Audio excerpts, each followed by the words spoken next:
from Zack's Music Shop. How you doing, man? Doing good. Glad to be here. Glad to have you. How are y'all doing? It's been a long break. I'm not gonna lie to you. So when was the last video you did? What, 3 weeks ago, I think? Probably. Had like a 3-week break. Nice. Just slept the month off. entire time. Kind of went Yeah. like a big polar Hibernation. bear and just Yeah. hibernated. Nobody's Ate seen like you? as much food as we could, gained Yeah. like 40 pounds, and then lost it And over then the just course of slept 3 it weeks over. after Yeah. we slept. You wouldn't have recognized us. Anytime Jody came in the room, she was like, "John, wake up." And you're just like, It took everything out of you. Yeah. It's rough first season. No. Yeah. It was awesome first season. I've watched a lot of the videos. Oh, They were thank you. awesome. Thank I'm you, glad to thank be you. part of it. Yeah, man. Heck yes. Well, dude, so you're starting out season 2, and tell us a little bit about, because, you know, you've got a music shop now, but tell us a little bit about how you and your music career have kind of started. Where it all started. Yeah. Let's see.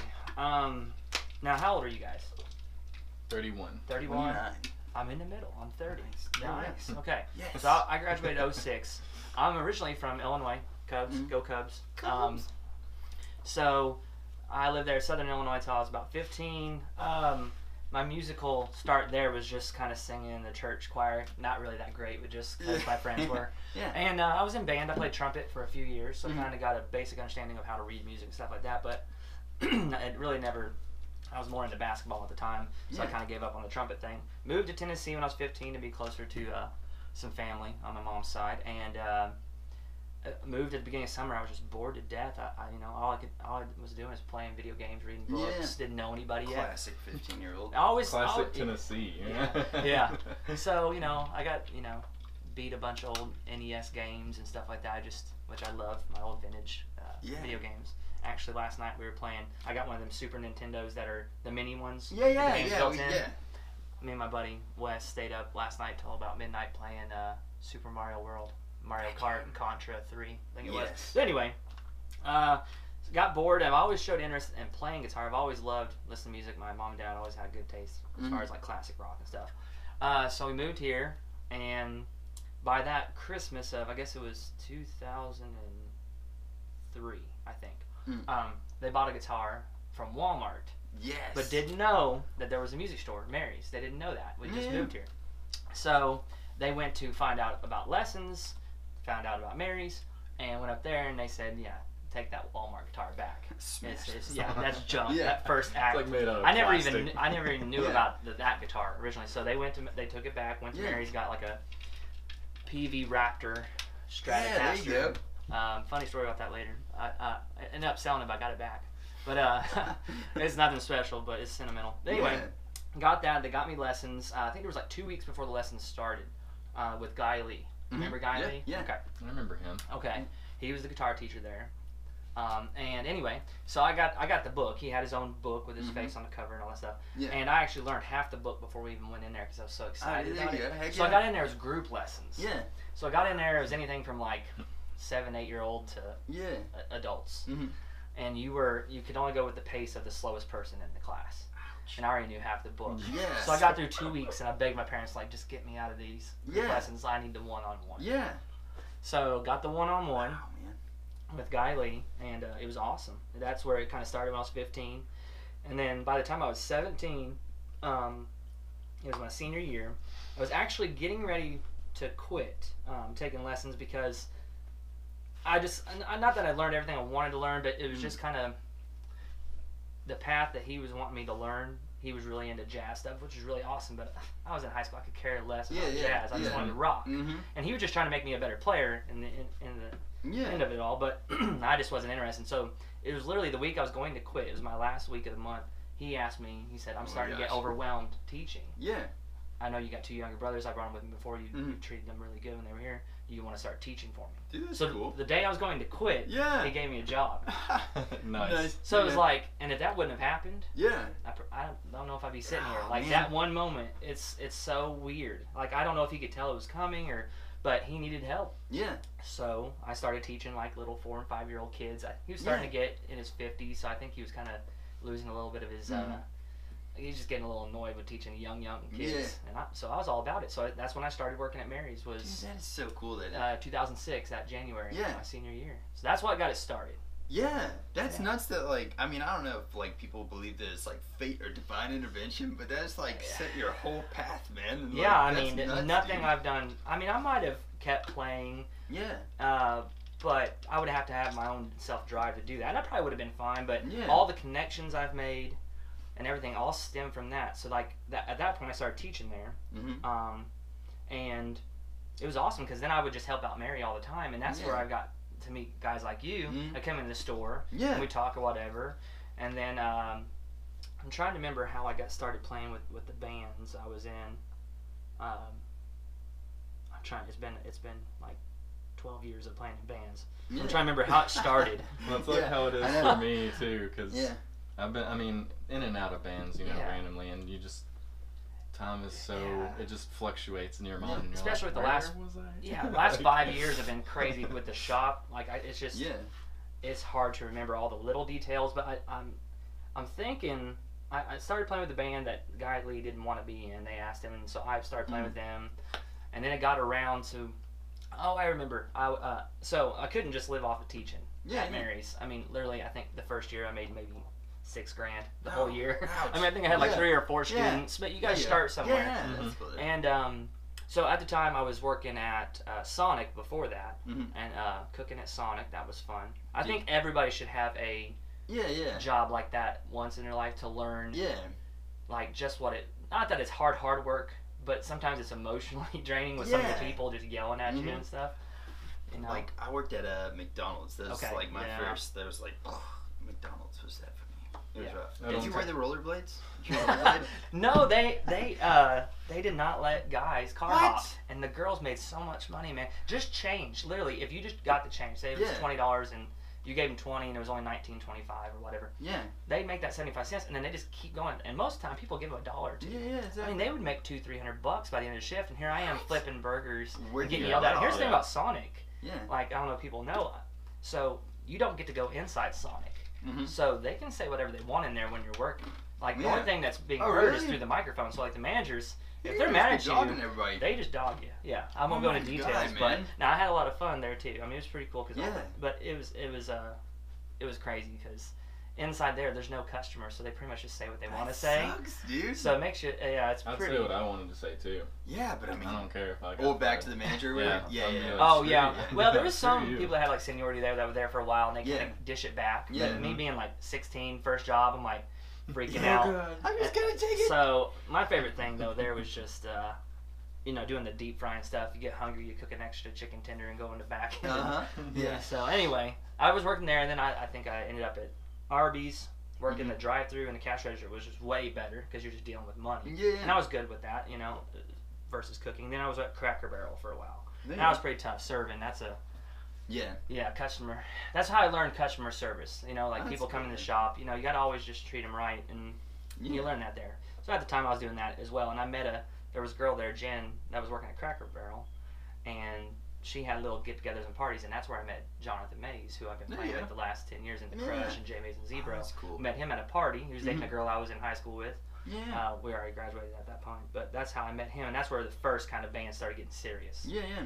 When I joined up with those guys in The Crush. But it was The Crush first, right? And then see, it started off with The Crush. Let's see. No, technically, so The Crush was Greg Langford, Ryan Hughes, Jonathan Mays, and then Michael Bullerjack. They were very popular in town. Like an average cover band right now can make about $1 a man. Yeah. Maybe $200 if it's a really good night. Back then though, it was a different scene. A lot of people wanted to go listen to live music all the time. Yeah. No matter what it was. So this is about like 10 years ago, and they were making quite a bit more than that per person. Awesome. But they got reached out to it was a company that wanted to sign them to manage them and wanted original music. Yeah. And they didn't do any original music. And I kind of messed with some of that, both. I was in cover bands and writing music. But they were approached about writing some music, and the guitar player wasn't interested, Michael Warjack. So that's when we started Broadside. Yeah. And that was probably when we played with you guys. Yeah. It was called Broadside. And that was an original band. Yeah. Just straight up kind of like hard rock with some rap in it and different stuff. It was like a Rage Against the Machine mixed with I hate to say Limp Bizkit because it wasn't Limp Bizkit, but you know how it was kind of heavier on the music-wise? Yeah. It was kind of like Limp Bizkit and Rage mixed together. Almost with like a 311 twist in there. Like that's Most kind of what definitely 311 because Ryan is all about 311. Yeah, dude. The bass player, which he's a phenomenal bass player. You gotta check him out. I still play with him in another band, him and Greg actually. So it's kind of like the Crush minus J Mays. Yeah. It's Trailer Spliff is that band. Oh, nice. Okay, cool. And but both bands are cover bands now. But anyway, with a little 311 in it for sure. Yes, so that was our original thing, and that went over so well. They kept doing the Crush with the other guy, Michael Boyerjack, and then we just connected so well that they just went like, let's just make this all one thing, and you be our permanent guitar player. That's cool, dude. So then, it was all just fell under Broadside. So yeah, but anyway. And that's how that goes. Who is I'm trying to think, man. Was Greg y'all's like booking? Did you do a lot of y'all's booking? Or back then it was Ryan, the bass player. Ryan Dude, what's did Ryan's all the last name? Hughes. Ryan Hughes. That dude. He was freaking awesome. I loved it. He's cool. Yeah. I'm still happy I'm still playing with all those guys, just in two separate things. Yeah. But Ryan did all the booking back then. I haven't seen Ryan since like the first year I did like Start Bradbury or whatever. Yeah. So that's what, like 9 years ago or something. Probably like that? So. Yeah, I started playing when I was 20, and now I'm 30. So. And do you remember? There was like we played at an old amphitheater that was in like it was like past Waverly. It was like an outdoors amphitheater. What was that place called? Boondocks. Yes, dude. You were out there? I forgot about that. That was such a cool show, man. And like, did you play that show? That's a funny story about that place. What happened? So the guy, from my understanding, don't hold me to this, but from what I've understood, this guy that owned the bar, he owned the bar, but he didn't own the property. Okay, the bar was. Did you ever go inside the bar? I think just to go. It was outside. maybe this big. Yeah. It was tiny. Like they had a stage. It was maybe twice this size, but it was tiny. Yeah. And the guy was involved with the accident. I think he had his arm was somewhat like lost or something. Like he was missing an arm. I didn't have a hook, but he got a bunch of money from that, like a settlement. So he didn't own any of this property. So he decided to clear out this hill behind it, and he made it a mini Starwood. That was freaking a legit huge place, dude. Stage. I wish you could have seen it. It was ridiculous. It was out in the middle of nowhere. It took forever to get there because it's out in Brewston. Yeah, it's out past Camden. It's a Yeah, haul out there. Brewston's out there. Yeah. It was so fun. And it was a battle. We did a battle of the bands, and then we just did a couple normal shows because we knew the lady that booked there. Leia booked there. Throwing out a bunch of names, so I'm gonna make them watch it later so they get a shout out. Leia and Pepper. Nice. Still good buddies with them. Anyway, the guy didn't own the property. He spent all this money on wood to build like to fence it all in. It had to be thousands, dude. He dropped a good dime. I don't know how much, but it had to be a lot. Yeah. So then, I guess just one day, the people that own the property are like, all right, well, we don't want this here no more. And oh my you're gosh, out. man. And he lost all that money that you invested in it. I don't know. That's from what I've heard, but it was weird, man. It was like a mini Starwood. It really was. And the whole, I mean, like, I just remember, hey, I met some cool people. Nick, his last name wasn't Fury. What was his last name? Fury, isn't that from, like Marvel or something? Yeah. What was that guy's name? He had a patch on, right? Yeah. No, I think this guy had a patch, and I think his real name was Samuel. I don't know. I met some interesting people out there. We had some good times. We won the Battle of the Bands out there. Yeah. And we agreed if we won, there was a tattoo shop out there.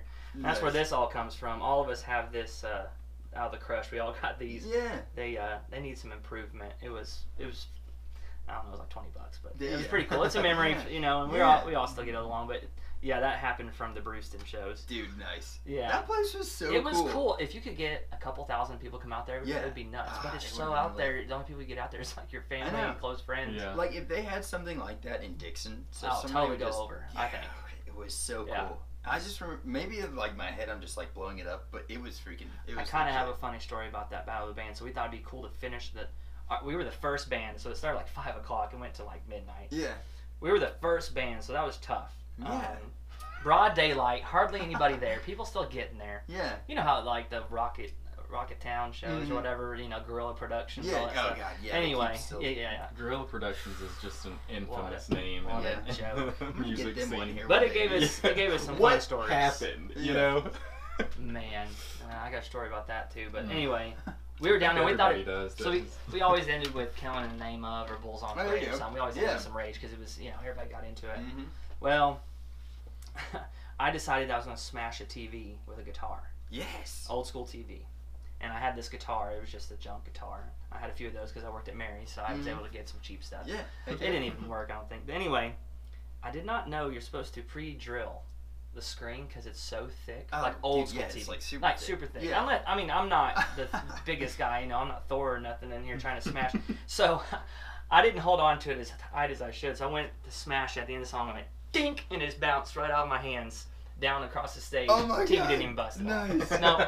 So I hit it again. I smashed the guitar. The TV never broke. The TV's the just neck, like, the body, all cracked. But yeah, it looked so still. Like, yeah, we're badass.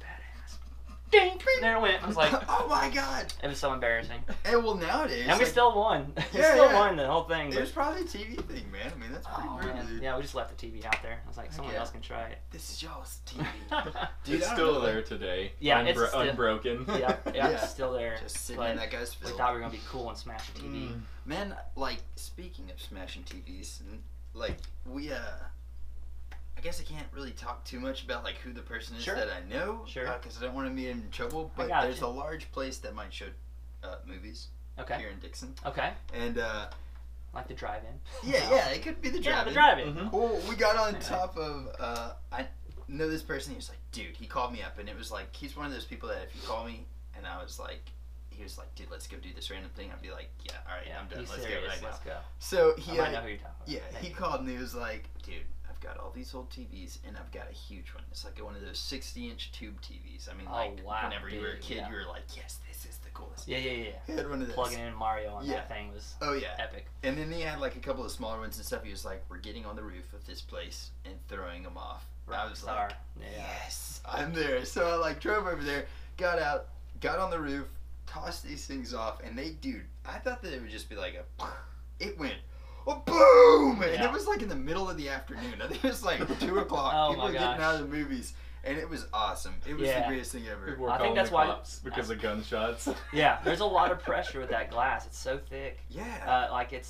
There's a reason why people do that, I guess. Yeah. So, but yeah, you had a better experience. I don't know. I didn't smash it. But pretty much it, dude. Smash the guitar. I ended up getting a big giant screen TV from these one people. God, I can't remember how big it was, but it was huge. Like I'm the talking old school. Like those are so heavy. The bottom was apart from the top. You know, like the bottom had all the guts of the TV the in it, and it was like extremely heavy. Like had the big bulbs in it, lights. Yeah. And the top was just like the screen, and it was hollow. Yeah.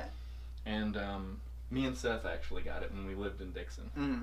We drove out to some far off place. I don't know where it was, but Seth was like, dude, we need to get this TV. Yeah. So we got his mom and dad, and we drove out there and loaded it up and brought it all the way back. And we watched The Shining on it when we got home. And it was like watching it in its true form because it was real grainy and the screen, you know. Yeah. So, and it was really cool. But then we tried watching something else on it, and it was done. But we got it for free, so it wasn't like it was a big deal. Yeah. And then so before we went and got it, I was like, dude, this TV is just gonna be a big burden. Like, I don't know why you want this thing, but I'll help you get it. And that's what it became. It was just a burden from then on. And then we ended up giving it to one of our other friends, and they ended up like putting it in their yard or something. You could have like wall mounted a flat screen on top of that other TV, you know? So just like mount it I'm so right happy into now with the way they are now. I just got a new 4K not long ago, and man, they're so light. They are huge, man. Yeah. But yeah, they're awesome. But yeah, I still have I don't know what it's not it's a projector. It's like it's an HD TV. I got it probably close to 10 years ago, but it's 60 inches, but it still has this big back to it. But it's like right on the cusp of how, like, when it started getting smaller or whatever. Yeah, I still got one of those. I should think about doing it. Now, that would be easy to bust. Yeah. Those things feel like there's nothing in it. Mm-hmm. Next show, man, you should pull out Killing in the Name of next Halloween or the next New Year's or something. We'll see. Maybe. Maybe. I don't know. I've been wanting to get it fixed, but it's just been sitting around. So, yeah. Good prop for the next show. Yeah. Well, speaking of shows and stuff like that, man, I think we played some Halloween Havoc. Sorry, Halloween Havoc. Halloween Havoc, yes. Halloween Havoc. Big Daddy Productions. What happened? Like, do you have a good story from this? Oh, man, all I remember is there was some awesome. I love seeing. Okay, my genres as far as playing at that time was very 311, Rage, Sublime. It was a very big mixture, but you know that's kind of all the bands we covered. Yeah. Anyway, so that was kind of our sound. going into a Halloween Havoc show. We only did one. Mm-hmm. Everybody else was pretty heavy. Yeah. You know, and It awesome. was like death metal and black metal and stuff like that. But Greg used to play that stuff, and Ryan both used to play with Grimm, Mm-hmm. who was always part of those shows. Yeah.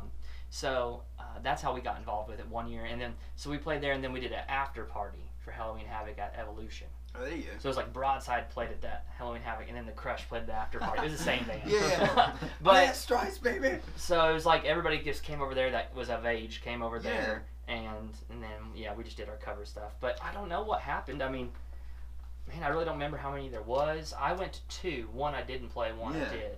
Yeah. I remember seeing you playing there, though. I think it was Project Darko, maybe. I think so, yeah. Yeah. I remember seeing you guys play there, because, I mean, we used to talk when you came into Mary's. I am like the worst shop person. Like, to be honest, until the last maybe few years, I've always been like, you know, in bands and stuff like that.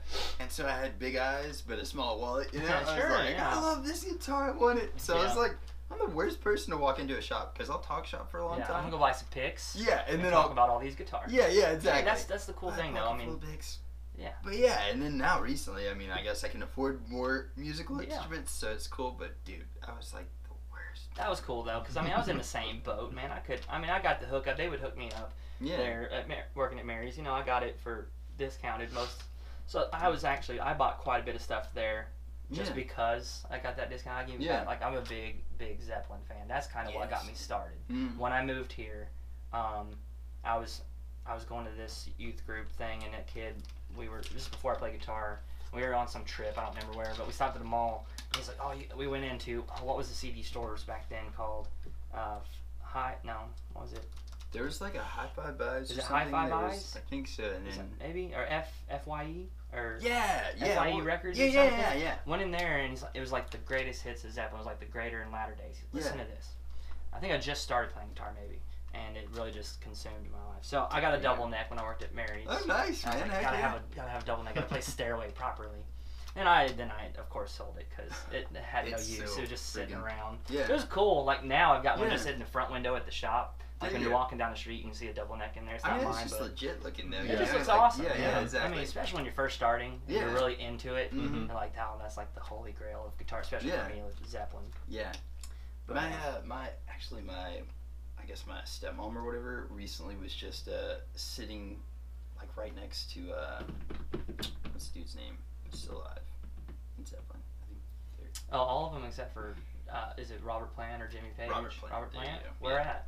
Let me see. In Nashville?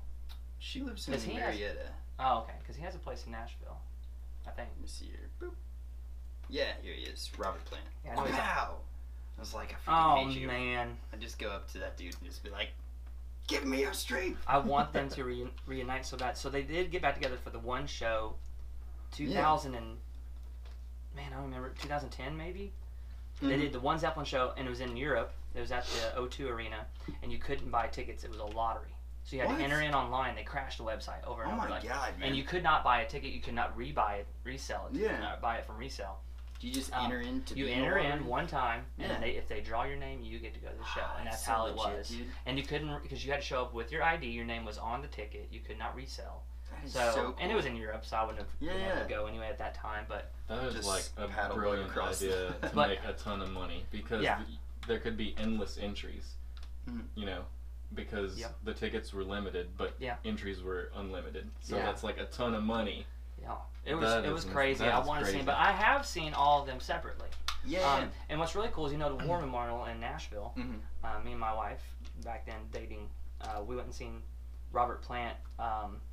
At the War Memorial, I can't remember. I think it was the Band of Joy with it. Yeah. But it was when some ice storm hit Dixon, and she lived in New Johnsonville, so it took me like 2 hours to go get her. I met her in like McEwen. Then we drove all the way to Nashville, and then outside the War Memorial, it's like, is it not tile, but it's really slick. Yeah. Like especially when it rains, you gotta be careful. So it was just ice. But we got there. We got to see the show. It took us like 3 hours to get back. Dude, nice. It was totally worth it. Yeah. I think, was that the night? I'm trying to remember. No. Then I seen John Paul Jones, the bass player, with them Crooked Vultures. Did you ever hear that band? That was got the dude from Queens of Stone Age. Oh, and Dave Grohl was on drums. Yeah, okay. And Josh Holmes, is that his name? So. The lead singer of Queens of Stone Age? Yeah. It was the three of them. And it was very awesome because, I mean, you got Dave Grohl playing just wild out there drums. He's amazing. And then John Paul Jones is, he's playing keyboard and bass, and he's got this element of Queens of Stone Age. Really, you should check it out. They've only got one album. Yeah. It's really cool. So seeing them live, I actually got a set list from that night of John Paul Jones' set list. It actually has this song, this bass, this song, that, and it was his set list. Oh, so it had which bass he's playing? Yeah, like it was what songs his set changing? list. Yeah. That's I mean, he cool, didn't touch it or nothing, but it was the one he looked at all night, knowing this is next, all the keys. So that's so pretty cool. I got that with some tickets framed, and then I seen Jimmy Page. In New York City, he had a book signing thing. It wasn't a concert, but it was just so I got to see him in person. Did you get his autograph stuff? No, just it was no. He didn't even sign the book. He said, "You want to go wait in line?" He would stamp it. What? He didn't sign. Yeah, because he is. I guess he's that god of rock and roll. I don't even sign things. I stamp it. It says official stamp of Jimmy Page or something. I wasn't waiting in line for that. I would have liked to have met him, but it was like a very they released the details like an hour before, and then you just had to go get in line. I didn't. We were trying to vacation in New York too, so I got to see him in person because that's cool that it linked up like that. Yeah, your vacation. Yeah, it really did, and I wish he would do something because I'd like to see. Like that's one of my, if not my favorite guitar player, and I have yet to see him live in person. I've seen him in person during this like one-on-one conversation, kind of like what we're doing, but about his book and his life. And then I seen John Bonham's son, Jason Bonham, at the War Memorial. That's cool. So I felt, and I guess he's officially a member of Zeppelin since they did that one show. So I have seen them all, but that's pretty cool. I would have liked to have met one of them in person. It'd be cool to see, like, I mean, they're doing a lot of those now, like, I'm not gonna say, I don't think it's like holograms, but they're doing a lot of those concerts now where they have like the singer or something like that hologrammed on there, and not like this. Didn't like the only one I remember is Snoop Dogg came out with who was it? Tupac. Yeah. And I remember that was like the first one I seen, and then now haven't they been Dio? Haven't they been doing something with Dio? I heard that, and then they did well, Michael Jackson obviously did one, I guess, too. And then didn't Michael Jackson come out with the, like, Justin Timberlake at one of the, like, award show or something? Yeah, it was at the award show or something like that. Yeah. Huh. That's pretty cool, though. Maybe they could do some type of hologram type thing. I wish they'd get back together and just do it. They would make so much money. They were offered so much money to go on tour after that one show, but... And I understand Robert Plant has a hard time hitting. No, he's not the same singer. That's tough. I mean, for back in the day, that was pretty aggressive vocals what he was doing. So it's hard, but heck, change it up. Do what you go see him in concert. They do some really cool versions of Zeppelin songs. Yeah. Robert Plant does. So just change them all up. Go on tour, man. I'd love to see it. And I know they've done it all over the years, but I'm a little late to the party when it comes to that. So, but maybe someday. That'd be pretty awesome, man. Yeah. I know, like I don't know. There's a lot of older musicians that are still touring and doing like changing up their songs, and even like I mean, not that he can do it now, but like before he passed away, Johnny Cash, he kind of revamped all of his songs and brought him back in toward the way he did, which I think even brought more like feeling to his older songs.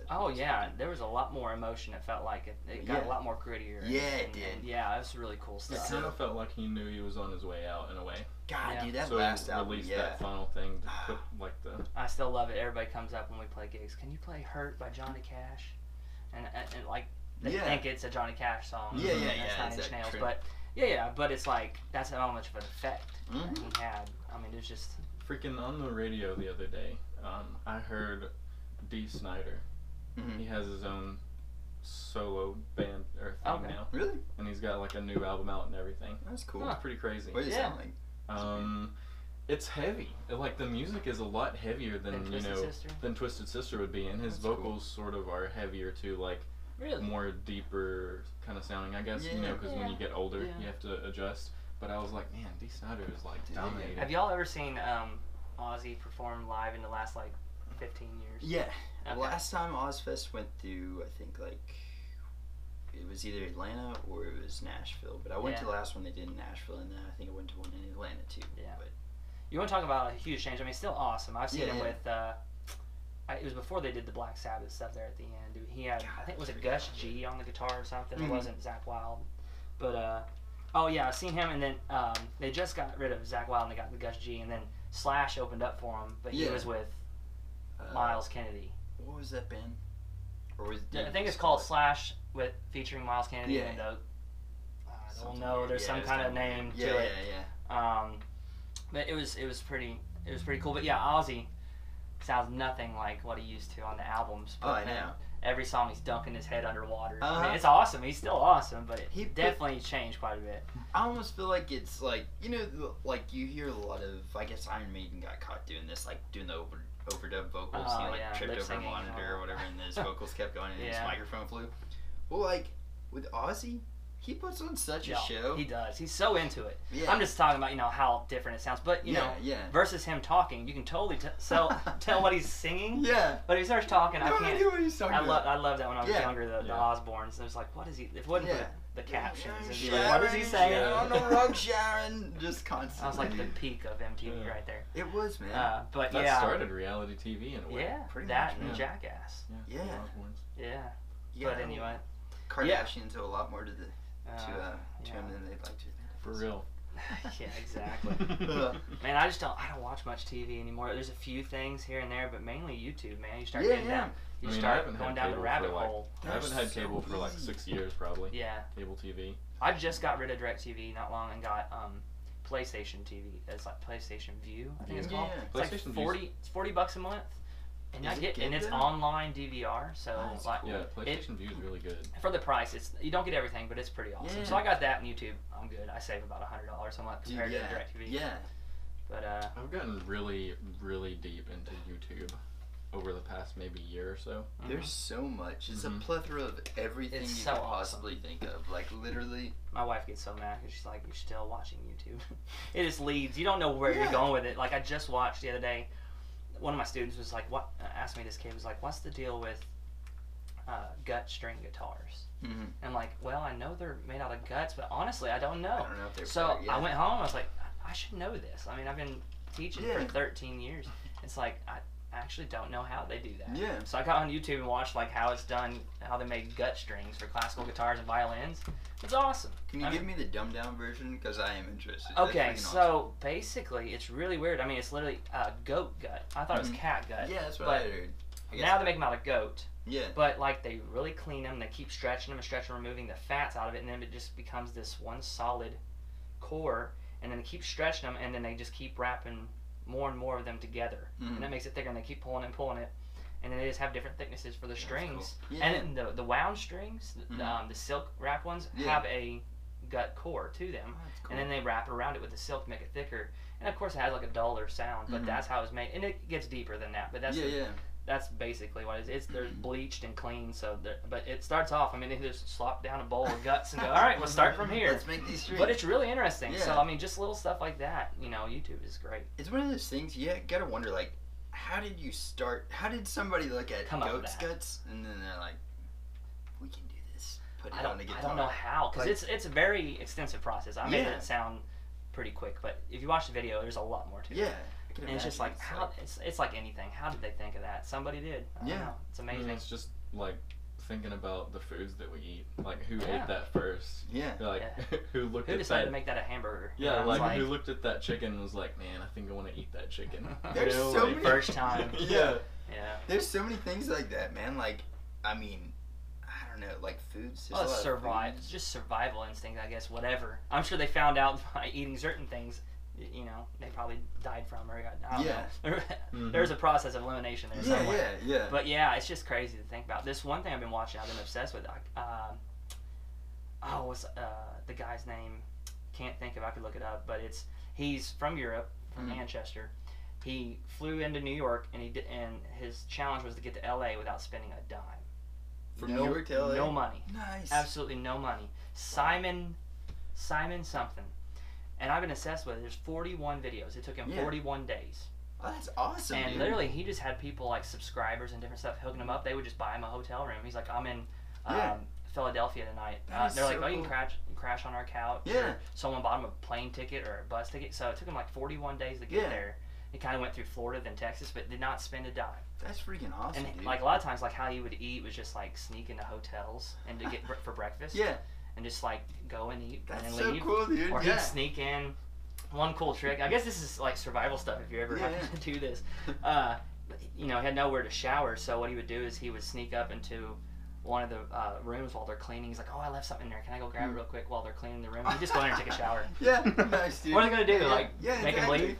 So, I mean, just a little, anyway, that was one thing I've been obsessed with watching on YouTube. It's just so, I would have never thought about that, but it's really cool. Cool. And he like sneaks into like Disney World. Like he has certain like he went to a baseball game. He snuck into a Mets game. He snuck into like a Disney World, but all the money that he would have paid for a ticket, he gives to charity. So it's not like he's just trying to. I mean, like Disney World's gonna hurt anyway without one ticket. But he, you know, he still donates the money. But it's really cool. So there's all kinds of stuff. What's some of your favorite stuff to watch on YouTube? Dude, honestly, I'm into weird stuff. So like, I watch like the 10 most amazing discoveries that you've never heard of, and like weird stuff like that, I guess. And then that goes into a rabbit hole of like did the Mayans and aliens and crap. And I'm like, what is this? What has happened? And I don't know. I mean, I'm into a lot of video game Me too. videos lately, because like, I mean, I've been on Destiny 2 since it came out. Okay. Yeah. And like it's been progressively getting better, and there's a lot of like content creators that I follow. Like there's a guy named Blessius. He's really good with like his videos. Like does like spotlights weapons that you should check out and their tutorials and stuff. Yeah. And then there's like a guy called the Destiny Fun Police, and he's like a PvP guy. Yeah. And he like trolls people in PvP and stuff. So. Yeah, there's a few video game based. Like I mean, I don't play a lot of new video games. There's a few of the franchises I still like God of War. I played that. Have you played the new one? Yes, it was so good. I haven't good. beaten it yet. I haven't. I'm like. I'm trying to 100% complete it, but you can't if there's a couple sections. We're getting a little geeky here, Let's I guess. do it. But I don't care. Yeah. I mean, I love it because video games is like basically my life in a way. So. Yeah. Well, like I'm trying to 100% complete it, but there's a couple sections that you can't go back to once you've already went through it. Oh. Like when you're trying to get to the mountain, and there's a little section where you have to take the elevator up, and it's destroyed. And there's a room that, like, if you don't complete, you can't 100% complete the game. So I kind of quit playing it. I'm just like kind of disappointed. No matter what I do, it's not gonna be completed. I love that franchise. I love, and they completely revamped it. It's so good. He looks so much cooler now too. The full beard instead of the little I'm thing really that he hoping that they do that with some more games too. That would be very cool. But that's one game I really love, and I'm really excited for like the Red Dead Redemption. Like, I'm not big on like the war games and stuff like that. I mean I know they're huge popular, like the first person shooter. That stuff makes me nauseous watching. My brother's so into it, but I know it's popular. It's just I don't know, not for me. But it's cool to watch. I like to watch him play it. Yeah, but I'm not really into too many first-person shooters. Yeah. Destiny is really like the only one that sort of gets me. I mean, Doom was really good. Oh like, yeah. I like watching people on YouTube play this stuff and react. Because like I would never buy the game or rent it, and I don't really have the time either with the much stuff I got going on. But I'll watch some players, play some certain stuff. Just depends. But I mean, I like to watch Rhett and Link. They do some crazy stuff every once in a while on YouTube, or like the game theorists, just kind of like debunking certain things. That stuff's just cool. It's all over the place. I mean, I watch some music stuff where there's a guy that plays bass. I think he's from India or something, but he always gets challenged. Can you play Aeroplane by Aerosmith on a? I mean, I'm sorry, Aeroplane by Red Hot Chili Peppers on an airplane or something. It's just so he's like in the bathroom with an airplane slap bass in it. And it's just just stupid, but he's really good. But what's it called? Oh man! All right, hold on. You got to look it up. Yeah. It's, let me see here. See if I can find it. Dude, I don't know. God of War is just like right now. It's been running my gaming. I really like. I saw something the other day and it brought this to my brain, but I'd really like to see a remake of like the Soul Reaver series or like Legacy of Kain or something just sort of bring that back, because I mean there's so much there that could be done in a way now that would just be like amazing, Cool game. Davey 504. DAVIE 504. And he is awesome. He does all the like can you play a bass solo with no strings? So then he's just like mic'd up the different parts of the bass where he's tapping on it. I mean, it's cool. So I mean, YouTube is just so many things, and stuff like this is awesome. So. Yeah. Heck yeah. But anyway, well, dude, so how did you go from working at Mary's Music to owning Zack's music shop? Okay. How did that end up happening? So, I worked at Mary's for 8 years. It was 2012-ish. 2011, 2012 is when she started slowly quit carrying as much product. Yeah. And the store kind of got smaller. I think she was just ready to retire. But what really did it, there was kind of this time where, I mean, she was there for 38 years. And there was this time where she was like, okay, I don't want to do this anymore. And she was going to she was considering retiring. I think what really did it is Kathy. You remember Kathy that worked there? That's her daughter. Kathy, awesome. I love Kathy. And Wayne and Mary, they were all awesome. They gave me all this opportunity. But Kathy's husband got relocated for work to Sarasota, Florida. And Kathy was pretty much running it, I think, by that point. Yeah. Mary was just kind of like, she was there, but Kathy was really making sure it all happened. So without Kathy, I think Mary was just like, I don't want to, or just can't do it. So just decided to retire. So I think they were open till June of 2013.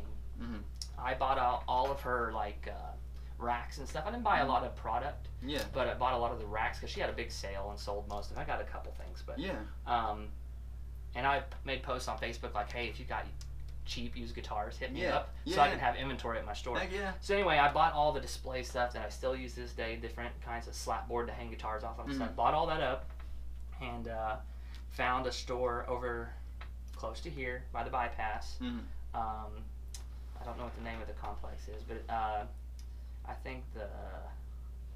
Oh, yeah, I know what you're talking about. It's right there. It's, what was the address? It's like a wellness, like massage place. Yeah, 880 Highway 70 West. It's right there at the entrance of what was the country club golf course, but now it's going to be a park. The city bought it, that's cool. and all the golf courses out there, they're going to turn that into a huge like walking park and stuff. Awesome, man. So very cool. yeah. So anyway, that entrance right there. I started there in a small spot with another buddy of mine, Mike, who owns Mobile CPR, fixes phones and stuff. And we started together in that place, and then I think one of the tax places moved out. That was next door. It was one.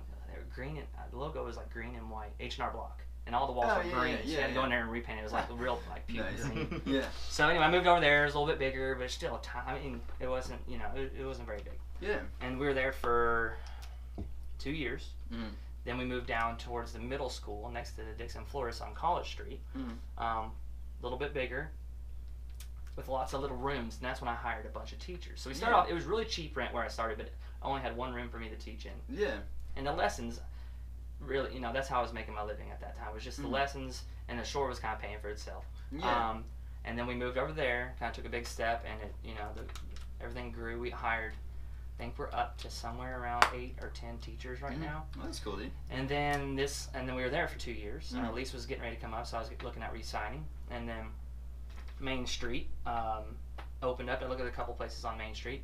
But Dan and Sharon Smith that own the Dixon Athletic Club, and they own House of Brews and Events on Main. They own the building I'm in now. Really? And there's an upstairs there.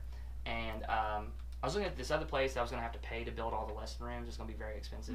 But I was willing to do it because I'm like, Main Street's where it's at right now. It's just hot. Yeah, it really is. So, so I almost signed that lease, but then Dan and Sharon said, check this place out. So I did. There's an upstairs that's as big as that first room you walk in. It's a pretty big room. You should check it out on our Facebook if you haven't seen the inside of the new shop. And so upstairs is just as big, and they said, well, we'll help you out and get this thing looking good for you. And so that's why we're there. And so as of next week, I should be teaching there because they've been working on it the last couple months, getting it all painted and refinished and everything. It's going to be awesome. Yeah, I haven't seen the upstairs yet, but dude, the downstairs I'll show you once it's ready. Clean. It looks so good. And it came with all this built-in wooden fixtures. So, like, all the shelving, like, we're not just instruments. We sell guitars and all that kind of stuff, drum sets, accessories, but we do repairs, if you have broken instruments or restrings, that kind of stuff. We do rentals, so if people need PA systems for like a DJ for a party, or that's cool, then. Or if they rent it out for a small band or whatever, I rent out that stuff. Like every Old Timers Day, they hire me to do like 4 stages. Oh, that's cool. Yeah, so we do that, all that kind of stuff. And now I'm like, okay, we're on Main Street. Not everybody's a musician, so like I need to get people interested in coming in for other reasons too. So now we have rock and roll. Well, I shouldn't say rock and roll, just music T-shirts. Sell a lot of Johnny Cash, Black Chili Peppers, and different T-shirts. And now we just expanded into vinyl records. I've got about 500 or 600 vinyl records. I just bought a bunch in the last few weeks. We've got a pretty good mixture of stuff from all over the place. I mean, so anything from Nirvana stuff to old school country to whatever, classic rock, it's all there. So now people can come in, they're like looking through stuff, and then they might get interested in an instrument. You never know, but so we kind of expanded, and all that wooden fixtures was already there to use. That's so it's just cool, like dude, all the stuff that was in the old shop that I used to hang stuff on, I can't even use. The glass cases, the counter, that's all going to my basement this weekend. So. We've really expanded, and it's really working good for us. And And so yeah, that location down on Main Street, it doesn't get much better than that unless I was gonna build my own place. But still, we've found out even just being 2 blocks away, like we didn't get people just walk in just because you had to have a purpose to go before. Yeah. Now you're just walking. Oh, here's a music store. Let's just go in for fun. Yeah. And most of the time they're gonna end up buying something or remember us for lessons. Yeah. So yeah, if anybody's interested in lessons, I personally do guitar, bass, and ukulele. And then we have a violin teacher that does viola, cello, and violin. We've got 3 piano teachers that also do vocal. A drum instructor that does percussion to full drum set. That's awesome. I just hired a guy that does like mandolin and banjo. I think I don't want to leave anybody out, but I think that's just about everybody. That's a lot of people on your staff, dude. Yeah, that's freaking awesome, man. Yeah, so they all will be teaching upstairs here in about a week. So yeah, things are going really good. We're staying busy. Nice. There you go. Is there a separate entrance for your upstairs? Like, is there your door and so you walk in the front door? There is a back door, but that's just for us to load stuff in. Yeah. That's actually where the drum lessons will be as well. We're trying to keep them downstairs and have everything else upstairs, just because where we're at now, it sounds like it's insane. Like when drum lessons are going on, piano, violin, guitar. If you're out like in the lobby, or out in the old store part, just walking around, you can hear all of it going on at the same time. So we're trying to separate that, but when you walk in, you know there's that second room in the back with the drum sets, the separate room. There's a doorway that leads upstairs in that room. So you have to go through the store to get to the upstairs. Y'all should do like y'all should get like a custom like just a Dixon, Tennessee, but also incorporate Zack's music shop somehow in there. So like just people that are coming in like visiting downtown Dixon could just buy that shirt, but like it also has some incorporates both. Yeah. That would be cool. I have to look into that. I'm always interested. We got the new logo on the stickers that I gave you a while ago. Yes. Yep. Wow. Just got those made up. So that's our sign when you're walking down the street. That it's hanging down now. Got a big 2-foot circle sign. Yeah. You can see walking in. That's very cool. But I'm definitely interested in that kind of stuff. We're getting ready to do. This is kind of exciting too. I haven't told many people this, but when you walk in, there's 2 glass displays when you walk in, front window displays. They're actually big enough that we can put a drum set and a bass amp on one side, and a guitar amp and like a singer on the other side. Yeah. And I'm gonna put in a PA, and we're gonna do like open mic nights and recitals and different stuff, and even full awesome, dude. Full bands. We might even have some of them, or family friendly, and they might have some of them that are catered for like more of an adult night kind of a thing to hear some artists. I don't know. We're still thinking about that, but that's going to happen. That'd be very cool. So we got the space. We can move everything out of the floor, so we can just put up chairs and have a little live venue too. And y'all are really cool. Right there beside Houseblend too, right? Right next to the coffee shop. People are always playing music out at Houseblend, like just sitting on the front porch, like playing. I met some of like my favorite guitarists there. Like, have you ever met a dude named Nathaniel Green? Yeah. Dude, that's where. Well, no, I think I met him playing at a show. But then after that, I kept seeing him at Houseblend. Yeah. And I'm like, dude, you're freaking. He's got such a like different style of playing. Yeah. It's so cool, dude. But there's some great musicians in Dixon. Yeah. It's really cool to see, and I get to talk to most of them frequently because they come to get their stuff from me. So it's really cool. But I'm excited to see what happens. We're gonna be on Main Street for a while because I just really don't think it gets much better than that. That is a sweet spot, dude. So for sure. Just the parking's not great, but circle around a few times there's several places to park. People are always saying this, there's not great parking, but down there by the barbecue joint, there's a parking lot there. I think right across from that there's about to be a huge parking lot from where Buster's Garage is. There's parking lots. You just got to walk a little, but walking doesn't hurt anybody. Yeah, exactly. Yeah. Unless it's some tropical storm or something. Pull out one of those little segways or whatever. Just there you go. Skateboard or something. Walk or something. I don't know. But yeah, Main Street where it's at. They should definitely come check it out. Yeah. Yeah. That's freaking awesome, dude. I love, like, just whenever I walked into your new shop, because I've been in the old one, I've got a couple of things from there, and, like, whenever I walked in the new one, I was like, feels right. This is freaking It's awesome. A music store. Yeah. You walk in now, it finally feels like, Mary's had its own look, but it was big. It had separate rooms. It had a lot of stuff. I finally feel like we're on that level. It's taken 5 years. Sunday will be 5 years we've been open. Dude, that's so cool. It's slow grind, man.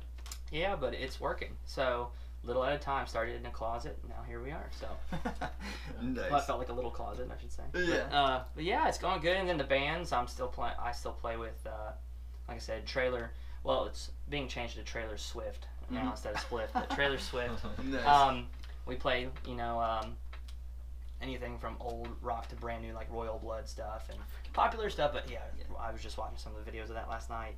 Some of the covers they do. But yeah, so that band, we play a lot in Dixon and in Nashville. And then the other one is J Mays and Zebro, and we do, that band, we do a little bit of everything. It's awesome. We do funk, hip-hop, to rap, to rock, to reggae, and then we all kind of mix it together, and it's our own genre.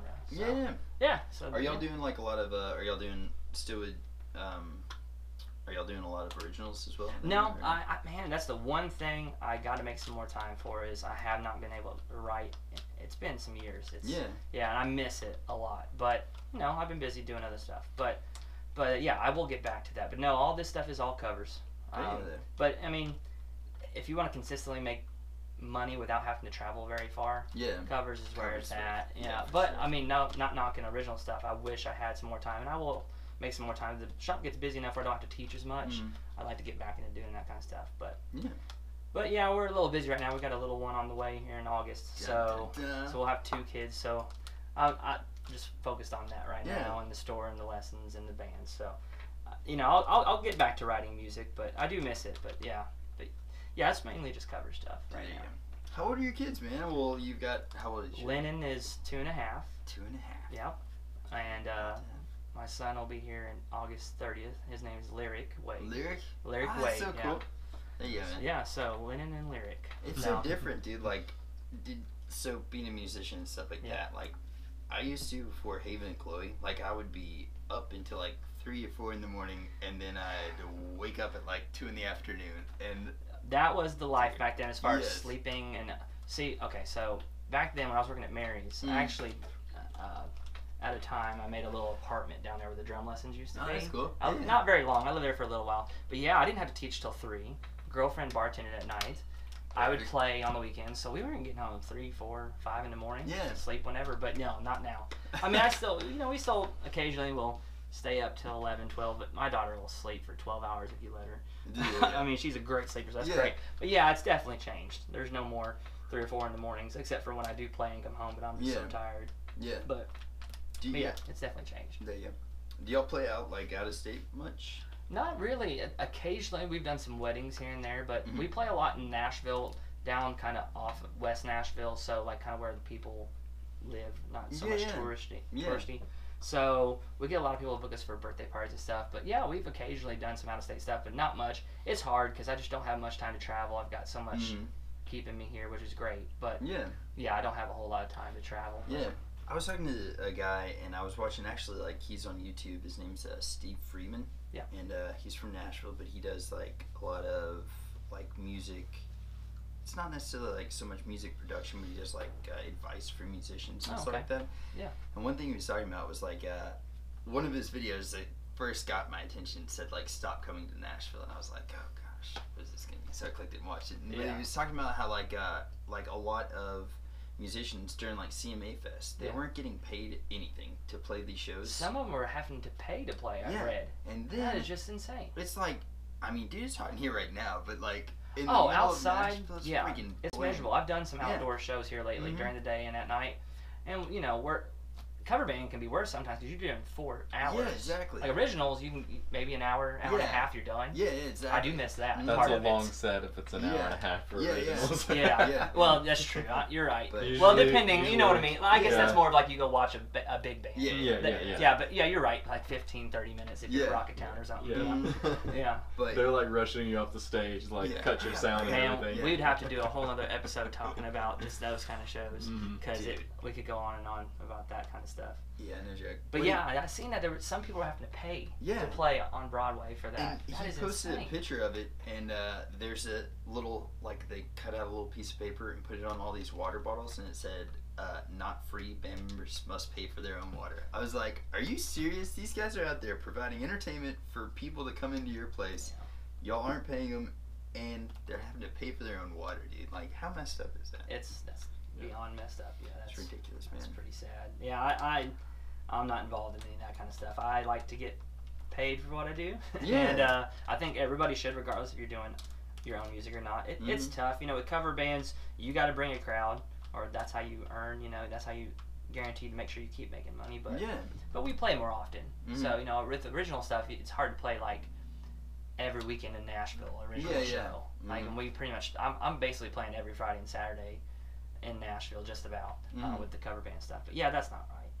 Yeah, it's crazy. I mean, we're sitting here like trying to figure out ways to get free food and stuff. Most places. Yeah. There's a couple places. Like there's one place that hooks us up pretty good. It's hard to get into, but like the Alley Pub in Bellevue, like, they take care of you there.